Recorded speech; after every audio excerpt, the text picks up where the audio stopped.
PodCastle, episode 903 for Tuesday the 5th of August 2025. On the Shoulders of Giants by Charles Chin, read and produced by Eric Valdes. Rated PG.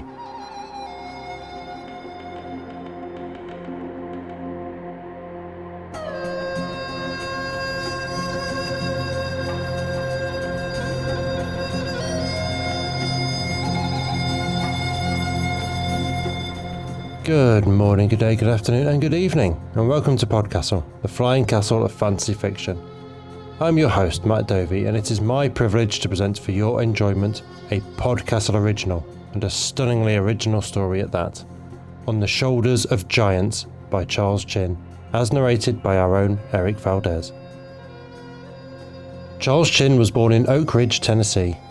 Raised by scientist parents to be a scientist himself, he needed a creative outlet to offset the rigid worldview of doctoral degrees and data science. He still writes about science, but on his own terms. Should you come across Charles in the wild, know that he prefers rum over whiskey. Eric Valdes is a sound mixer, performer and creative human like you. He lives with his family in a cosy house made of puns, coffee and chaos. Catch him making up silly songs on Saturdays on twitch.tv/thekidsareasleep, or stare in wonder while he anxiously avoids posting on Blue Sky at Intensely Eric. And now pay attention, for our tale is about to begin, and there's only time to tell it once before we must all continue our climb.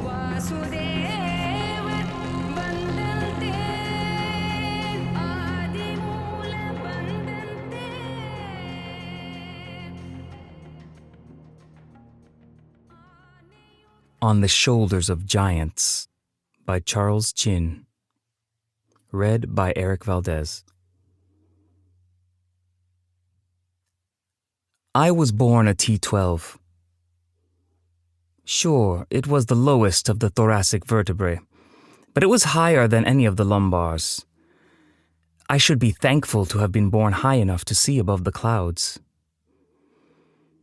The L2s and L3s that climbed beside me spent most of their youth in the haze below, unable to see the sun, not knowing how much more of the giant there was left to climb. But not me.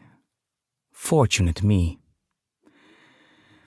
I grasp at rocky outcroppings and pull myself up the well-worn stairs, carved into the ground by those who came before me. Moss hangs from the edges where feet avoid stepping, lest they slip down into the endless void of white below. The wall to my left rises as a sheer cliff of granite, or perhaps marble. It is difficult to know from the amount of lichen and foliage that hang down like curtains. But through the small holes cleaned out by the hands of travelers before, I can sometimes see the glint of the giant who breathes underneath. Another step, another step. I hang my free hand into the air and feel the breeze, looking out to a flat horizon. I squint at a dark object in the distance. Another giant, perhaps. Impossible to tell, as they never get close enough to truly see. I turn back to the stairs and find a small cavern ahead, a respite from the daily climb. A few other travelers have already taken shelter, gathering around a small fire in the center of the cavern. I find an empty place and sit, taking a moment to rub the calluses on my bare feet. "Hail, traveler," one says. "I am an L1. What are you?" "I am a T12. "Ah, a young Thora, I see. Sturdy legs, Thoras. By the look of your feet, you have made good progress, yes?" I smile weakly at him as I place my hands near the smoldering fire. "Yes, good progress." I glance around at weary faces, dimly lit with orange and red. I wonder if my face shows the same sun-baked features as theirs, or if perhaps I still had the luster of youth that seems to fall away with every step up the giant. In the silence, I feel compelled to fill the air. Do you wonder what stands at the top? Or think about why we climb? Because we must, he says, in a voice that tells me there will be no further elaboration and that asking for such would be pointless. The others around the fire nod in agreement, repeating the phrase in a murmur. I drop the subject and look around at my surroundings, finding at the back of the cave a figure hunched in the darkness, the texture of her skin blending in with the rocks around her. If not for the faint movement of her breathing, I would have not noticed her. Who is that? He glances over briefly. An old L5. She does not speak, and has been here since before any of this group entered the cave. This will be her final place, back to the stone of the giant. I look to the others around the fire, but none react. We should help her climb, I offer to no one in particular. They chuckle amongst themselves. Another traveler with a stick points it at me. Young Thora, you can be forgiven naivete now, but you must learn quickly if you are to make it to the top. He lowers the stick and plunges it into the fire, embers crackling at the disturbance. If you stop to help every traveler on the way, they will keep you from your potential. Some are not worth saving. The others around the fire nod. I smile and nod along. Perhaps they are right. They have been climbing much longer than I have, and I should heed their words, lest I become waylaid like the old woman. But the advice does not sit well in my stomach. I rest for a few moments more, before excusing myself and returning to the climb. On this side of the giant, the sun sets early. I see the path curve up and around, light gray against the darkness of weathered rock and greenery. In the days since I first started, I find my legs continue to gain strength as they pump against the solid path beneath me. Another traveler climbs with me, leading the way while pointing out better handholds to grasp and loose bricks to avoid. She is a lumbar, strong in her legs and sure of her grip. She must be to have gotten this far so quickly. On the way, she regales me with stories of her time below the clouds, where she struggled and persevered against great odds. I do not know why she has taken me under her wing, but I relish every moment. I listen intently, trying to absorb her wisdom while keeping up with her advanced technique. She offers her thoughts of the giant, how we are born of its stone and return to stone when spent, how the measure of our existence is a measure of our distance traveled. I admit I never gave much thought about the end of the climb and what it would mean to me, but I was happy to find a traveler that thought like her. I learn as much from her as I can, but she begins to outstrip my stamina despite my youth. When she notices, she turns and pats me on the back. We will meet again farther along the climb. I see strength in you, young one. Don't forget what I have taught you. I rest against the wall as I watch her move on, disappearing into the light haze of early dusk. I realize, in our time together, I never once spoke. Even though my legs are stronger each day than the day before, I tire more quickly. It seems the air does not fill my chest as it did lower on the giant. but I take that as a sign that I am making good progress. There are no caves on this section of the climb, so I nestle into a small alcove in the rock, deep enough for me to sit with my legs outstretched, but not to block the path.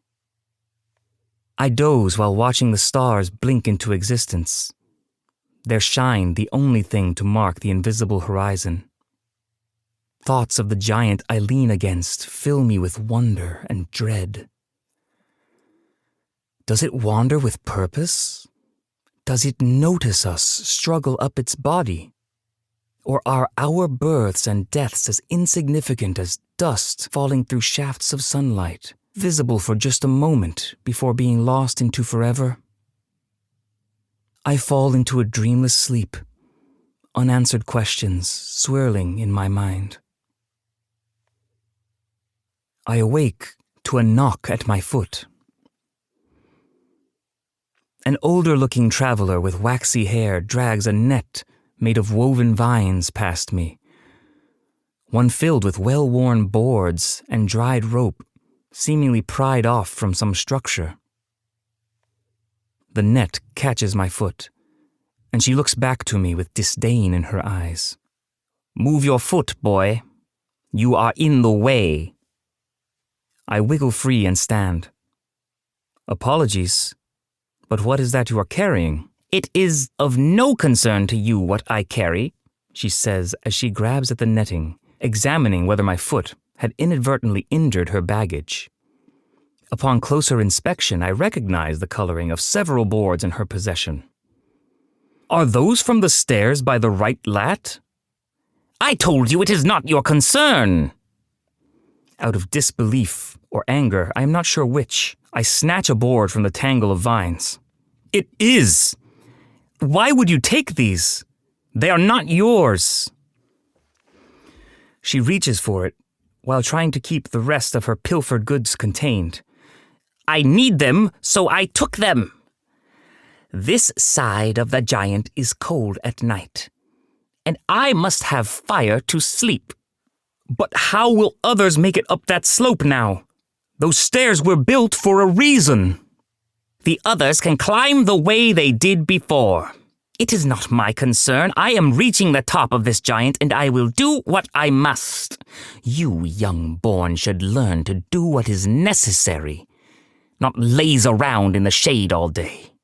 It is no wonder your kind are so few and far between this high on the giant." Without waiting for a response, she slings the net over her shoulder and continues on, leaving me with the weathered piece of wood in my hands.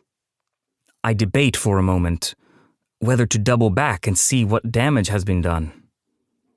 Somehow reattach this singular board, but I set it down in the alcove and move on. I can only hope another traveler will find use of it here when they happen upon it in their climb. The sun's warmth spurs my feet, giving my chest vigor with every breath. I approach several travelers who have gathered on a large ledge, staring up into the blue expanse. My temper flares for a moment as I worry the crowd will delay my climb, wasting precious daylight on some ephemeral thing in the distance. I push my way into the crowd, but before I get through, pointed hands and excited shouts fly out, directed at a looming object casting a great shadow on the clouds below. The giant's arm comes into view, the same rocky texture of the wall behind me. It seems to hang in the air, but continues to grow larger, beyond comprehension. Despite my feelings, I find myself joining in the excitement of the others. The last time I saw an arm, I was barely above T11, just starting the climb on my own. It was a rare sight to be on the right side of the giant at the right time to witness the passing of an arm. We brace and grab for the vine-covered wall when the arm falls across us. The air pulled with a fury stronger than any storm. I fight to keep my eyes open against the blowing dust, and through the slits, I think I see travelers on the passing limb as well, latched to the green and grey stone with splayed arms and legs. To think that others are also climbing from over there. I wonder if they are born upon the fingertips, or fell from above and caught themselves on the mossy surface. Just as it came, the spectacle went, disappearing into the hazy sky above. The other onlookers linger for a moment longer before setting their feet and turning up the path. My anger is a distant memory, replaced with the shame of misplaced impatience. I follow behind at a distance, watching as the group slowly spreads apart until they are once more individuals, traveling in the same direction. This high on the giant, it becomes difficult to judge distance. I've lost track of the steps since I first fell out of the stone. And all these mossy rocks and hidden pathways look the same. I cross a cairn topped with a flat stone, a faint T7 carved into its face. Not even halfway to the top.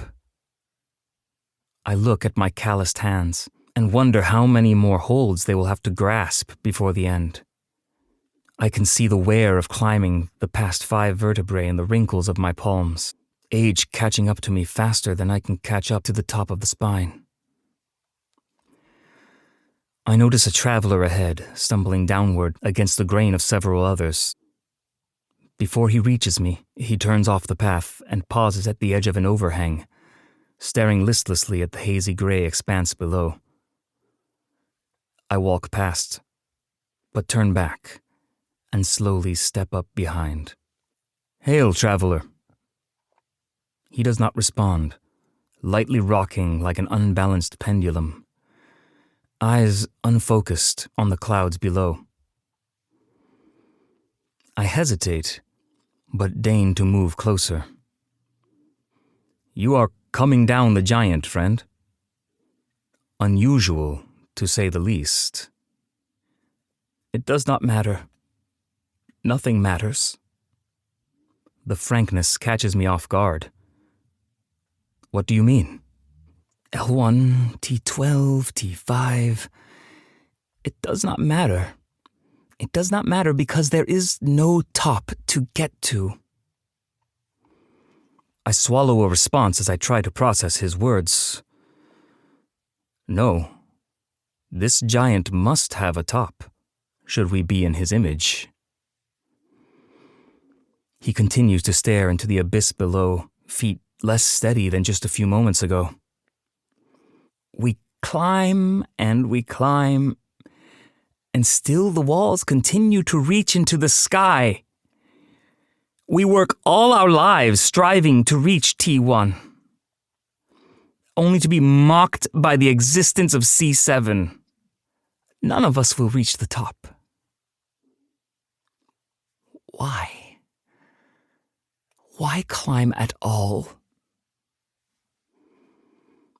Because we must, is all I can offer. Failing to put into words the need deep inside me to end the day higher than the day before. He laughs, the first reaction he has offered in our exchange. "Because you must. I must do no such thing.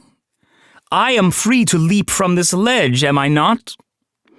That would certainly be something, yes? To discover what this giant walks upon under the clouds. Perhaps he too walks upon a larger giant. Our lives would be less than meaningless. A speck to a grain of sand set on a mountain." I do not respond. I cannot. The idea has never presented itself to me. But now, with its existence revealed, it clings to my mind like lichen. He turns away from the ledge, locking eyes with me for a moment. I see a melancholy I have never known. eyes worn down by sights I may never see. Without another word, he walks past me, continuing down the path the way I came.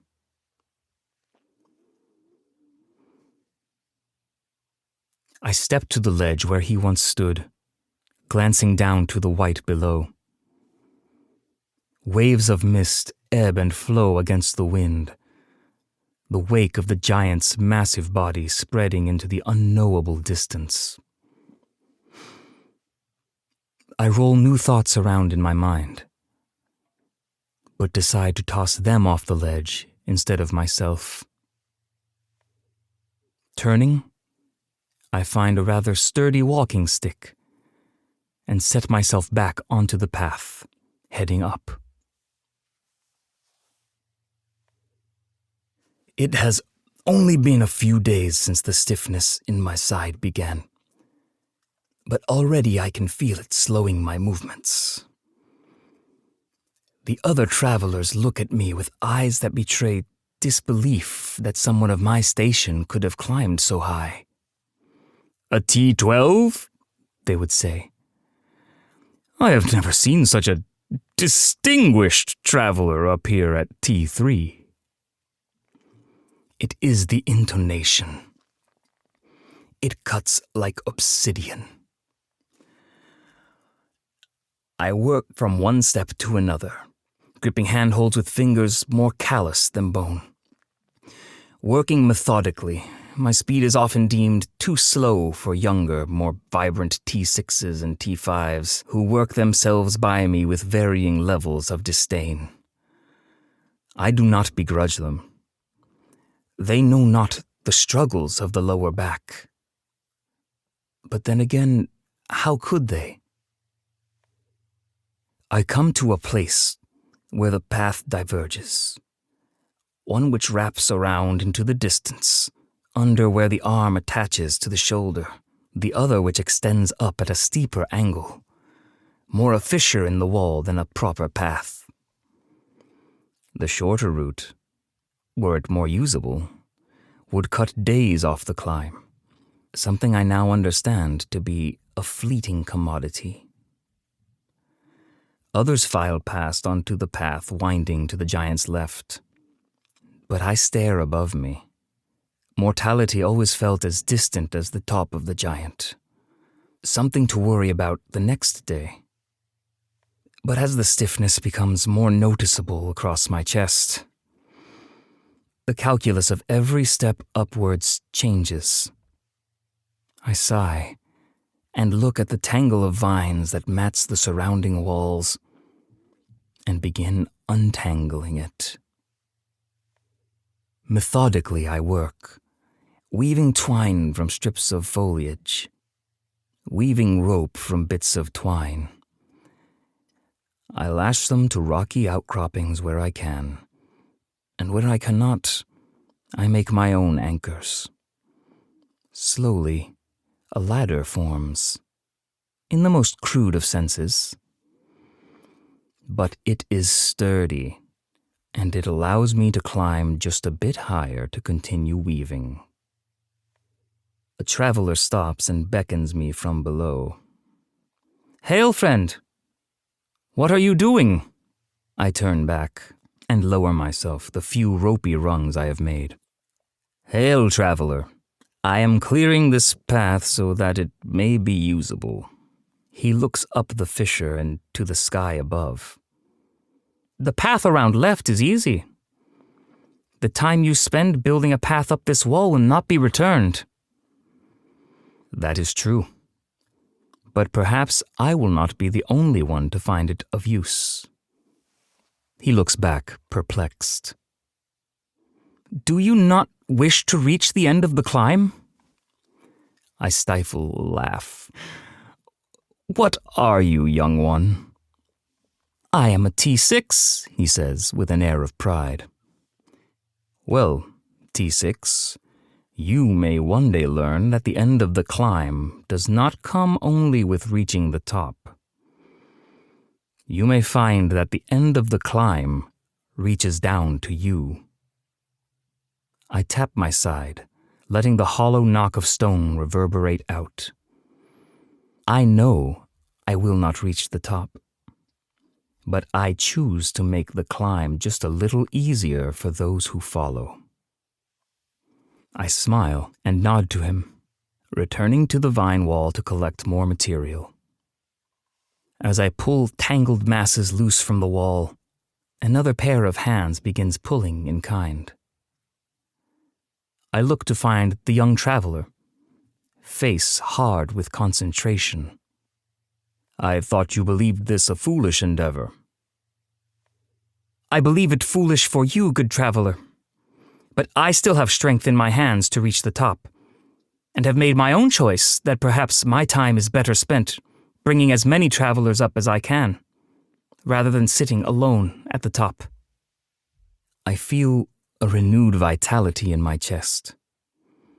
Together, we knot and lash ropes, carve out of the stone footholds and handholds with our hardened fingers, press landings into the walls where the giant's skin allows. One or two other travelers join us, contributing effort where they can before moving on. It heartens me to see travelers work together, even though our journeys are such individual affairs. A sheer rock face obstructs the last section of the fissure, locking the new path away from the old. It is too hard to carve and too high for a single traveler to climb. As my companion contemplates the predicament with rope in his hand, I sigh and pat his back. It is all right, young one. This is not all in vain. I will be the last step. He looks to me, confused, as I sit against the wall at his feet. What do you mean? We have but a small distance to T2 from this ledge. I will find a way to climb, then pull you up after me. There, I wave at him to silence his words. There will be no need for all of that. I can already feel the stone settling in my chest. Soon I will become one with the giant once more. Better to be of use in my final resting place than not. I bring my knees up and place my arms across them. Here, I will help you reach the top. But you are so close. We cannot give up now. His eyes plead, unsure of what the next action should be. You are not giving up. You will continue and see the top. And I am not giving up. I will continue to help others see sights I will never see. It is not giving up to help others reach farther than yourself. I lay my head back against the wall, the cool rock comforting to my weary neck. I hope you find what we were all looking for up there. The young traveler stares into my eyes for a moment, before placing a hand on my shoulder. Without another word, he steps upon the platform I have created with my arms and reaches up, disappearing out of sight. The view from my perch is wonderful, to say the least. I see the sun set in the distance, brilliant orange bursting into crimson threads. The clouds take on a purple hue, shifting about like a raging storm from above. I realize it has been many days since I took the time to look out into the vastness of the world and take in the beauty. I feel the stone retake my legs. It crawls up my arms and settles into my stomach like a satisfaction.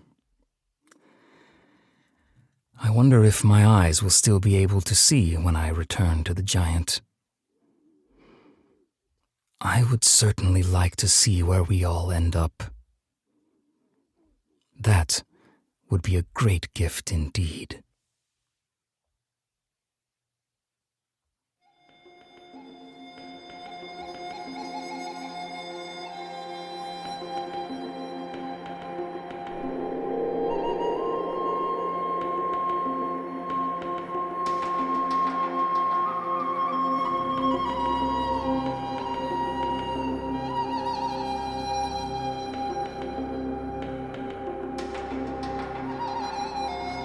And welcome back. That was On the Shoulders of Giants by Charles Chin, and although it's his first time on an EA show, though hopefully not the last, there's more stories linked from his website if you enjoyed that.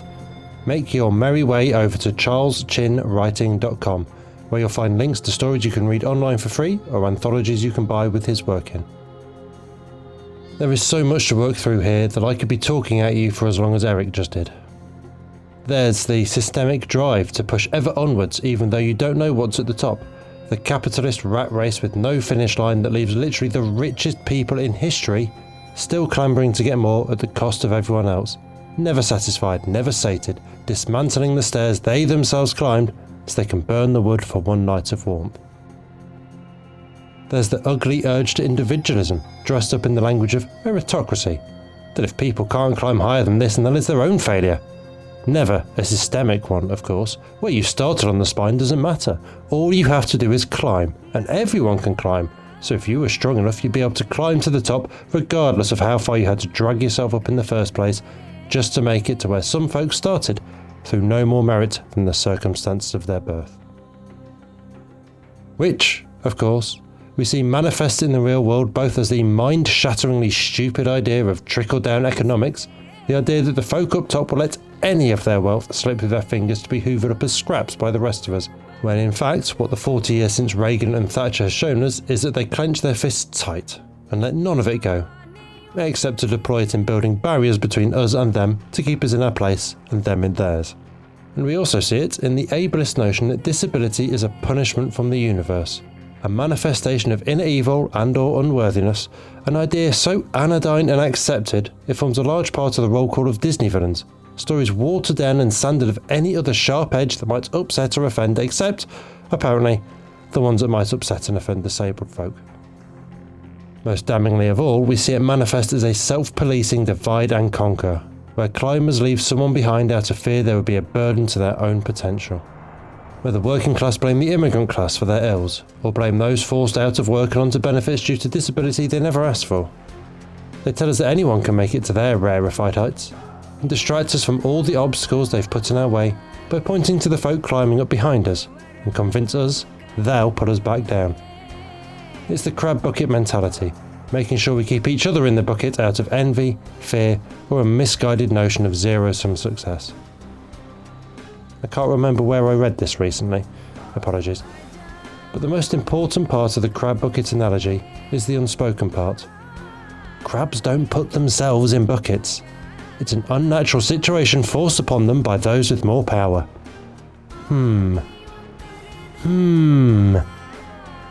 there's the synthesis of both the rat race and the individualism into the idea of potential, and that you should discard or avoid anything which might hold you back from achieving it. Potential is a word I have a pretty visceral reaction to these days, to be honest, looking back at how often it was wielded as a weapon against the undiagnosed child I was. But even setting that aside, for once, I've long been suspicious of it. I came through an academically selective education system that was often little more than brainwashing for pushing yourself above all other considerations, so obviously about forcing you to strive higher and higher whatever the emotional or mental cost that even my oblivious adolescent self could pick up on the scent of bullshit.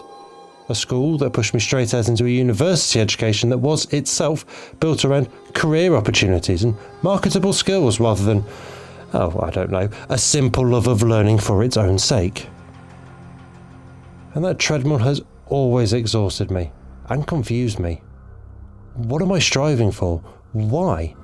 Why flagellate myself with long work hours and stressful positions and cultivate that gaping, aching void of never good enough through all the best years of my life, just to end up with a job title they won't even carve on my gravestone and a bunch of money I can't take advantage of without my health and my youth? And if you take it to the logical extreme, it's a position that tells you not to have kids. Because why spend time and money nurturing and protecting them when you could instead put it towards your potential? Maybe that whole long line of ancestors was there just so that you could be the best you could be. Not that any of this stops people trying to do both, of course, it just results in the reassertion of traditional gender roles for the emotional and physical labour of raising kids, but that's a whole other outro rant. And what is potential? How do you identify it, quantify it? Unless you're holding someone over a long drop, there's no potential energy you can actually measure. If we were honest with ourselves, we'd admit that potential is just the currently acceptable way to pronounce destiny. And that is, and always has been, nonsense. And nonsense frequently used to justify atrocities both personal and global, and any discussion of destiny ought to remain in epic fantasy alone and no further. All of which is 1,000 words of me supposedly summarising the topics I could talk about in this story as introduction to something else, but maybe I ought to wind up for everyone's sake here.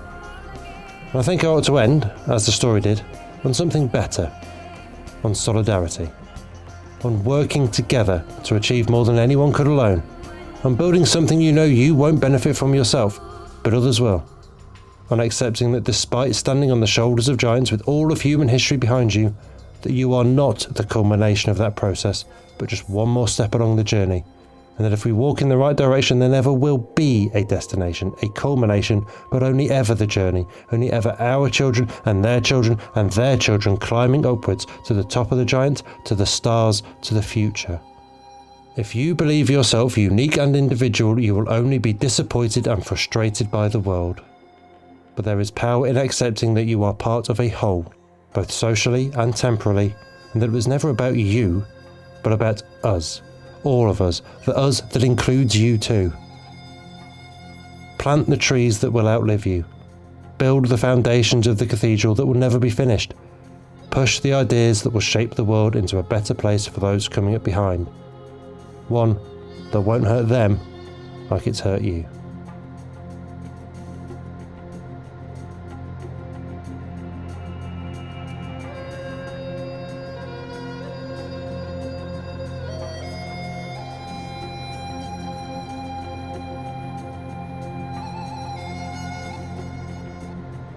That was our show for this week.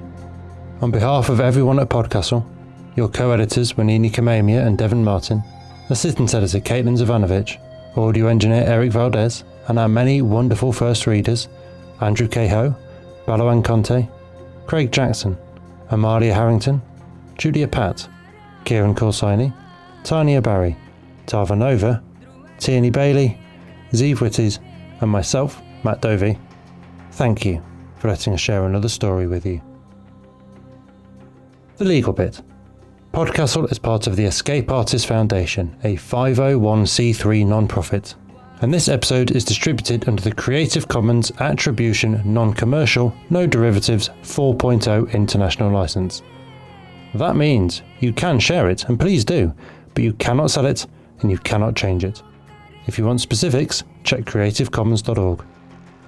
Our music is by Shiva in Exile. Everything we do on PodCastle is 100% donor funded, and if you'd like to support what we and the rest of EA do, please join us on our Patreon at patreon.com/EA Podcasts. Prefer another method? There's details for supporting us via Twitch, Amazon Prime, Ko-fi and PayPal on escapeartist.net, and you can email us to ask questions at donations@escapeartist.net.